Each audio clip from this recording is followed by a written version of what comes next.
বিশ্বসেরা allrounder Shakib Al Hasan নতুন এক সিদ্ধান্ত নিয়ে আলোচনার কেন্দ্রে চলে এসেছেন। বিভিন্ন গণমাধ্যমের প্রতিবেদনে জানা গেছে তিনি যুক্তরাষ্ট্রের নাগরিকত্বের জন্য আবেদন করেছেন এবং ভবিষ্যতে দেশটির জাতীয় দলে খেলার পরিকল্পনা করছেন।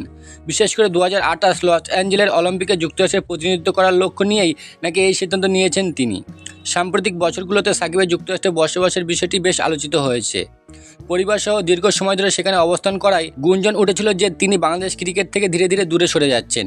এবার সেই জল্পনায় ঘি ঢেলেছে নাগরিকত্বের জন্য আবেদন করার খবর। ক্রিকেটের প্রতি তার ভালোবাসা অপরিসীম, তবে বয়সের কারণে জাতীয় দলে নিয়মিত খেলার সুযোগ কমে আসছে।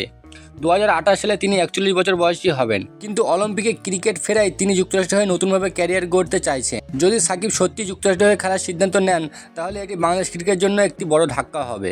দীর্ঘদিন ধরে তিনি দেশের হয়ে অসংখ্য স্মরণীয় জয় এনে দিয়েছেন, যার মধ্যে রয়েছে 2019 সালের বিশ্বকাপে তার অসাধারণ পারফরমেন্স।